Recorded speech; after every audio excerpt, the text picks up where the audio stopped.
And we are on. Welcome back to the Unpopular Playground.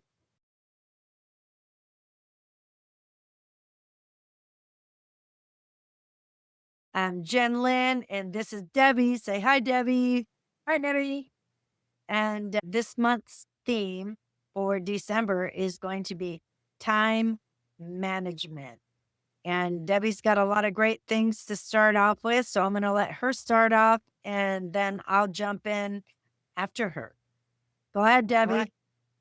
Well, first, we're going to touch on the importance of time management. There are four things: it's increased productivity and efficiency, to reduce stress, to improve work and life balance, and greater job satisfaction. Now, time management is the process of consciously controlling and organizing your time to increase effectiveness, efficiency, and productivity by prioritizing tasks, setting goals, and avoiding distractions. It involves to do lists, building schedules, taking breaks to accomplish goals, and balance personal, professional, and leisure activities, hence reducing stress and improving overall well being. Identify your goals by clarifying your desired outcomes to understand what tasks hold the most significance or impact. Distinguish urgency from importance. Urgent tasks demand immediate attention, but important tasks are the ones that drive long term growth and categorize tasks based on urgency and importance to decide whether to do them immediately, schedule them, delegate them, or eliminate them. Create a Nice. mass task list of all tasks, comprehensive view of everything you need to do. Rank and order. Arrange your tasks by importance and urgency to create a clear action plan. Declaring tasks that don't align with your priorities or goals to protect your time and your focus. Next, procrastination. But I would first say that time is so precious because you can't get it back. I would say it's one of our most precious commodities that we have. There's a saying that the present moment is like a gift because it's the only place where you can take action now. You can't take action in the past and you can't take action in the future. Now is the only time that you can do something and actually make an impact on it. And then the boundaries, we had talked about boundaries over the summer that, like what you just said, Debbie, about saying no, guarding our time. Part of that was avoiding toxic people and having those boundaries set, but it's basically so that you can have that time. Because if you don't guard that time, you're not going to have time to do the things that you need to do with those steps, all those wonderful steps that you mentioned. Exactly. And I'm sure that you would agree, no is a complete sentence. And Exactly. everything that we can to avoid distractions so that you can maintain those focuses. And then there's consequences, those consequences. You got dogs, Debbie. One thing that I thought about is like when you feed them, do you leave a bowl open for them to come and feed as they please, or do they have set feeding times? Yes. Um, you know, Yes. so There, it just yeah. just kind of depends. Can I know. eat So you an automatic feeder. Yes. okay, but for us, if we keep ourselves open season for anybody to come and take a piece out of us at any time, we're not going to be able to get anything that we need done. But if you have limited availability, then people will have an expectation, they'll gain more respect. And when you do give them attention, they're going to pay attention a little bit more if you limit that availability with your no and set your boundaries. Those are the few things that I have on time management in general, other than the consequences that I mentioned at the end. I'm not sure what your thoughts are on those things, Debbie.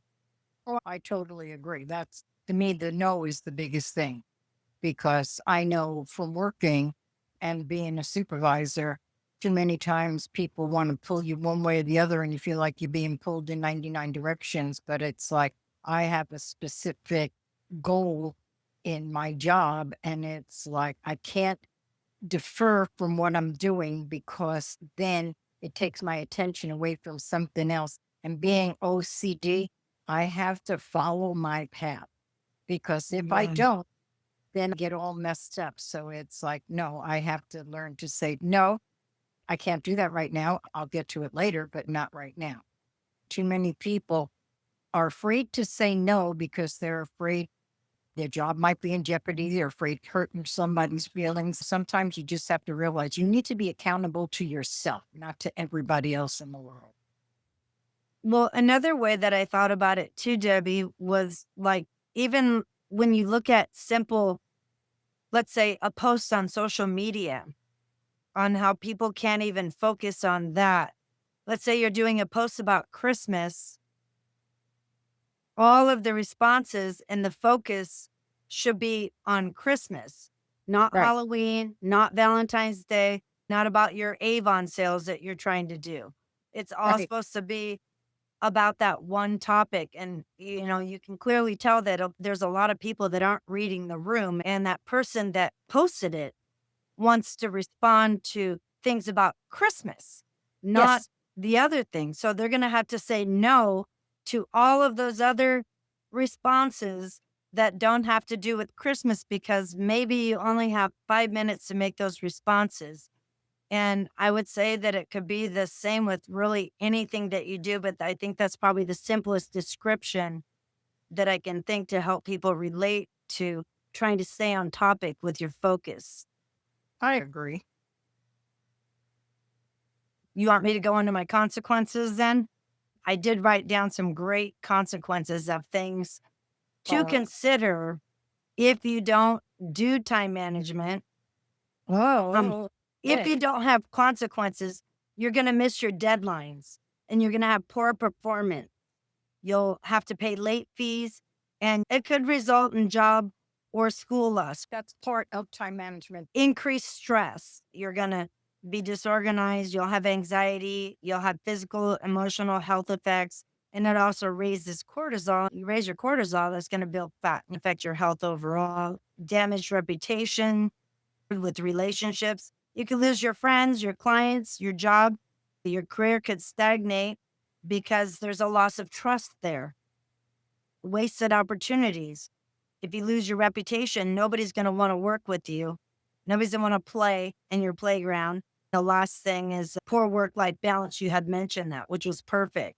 You're unhappy and you're tired all the time.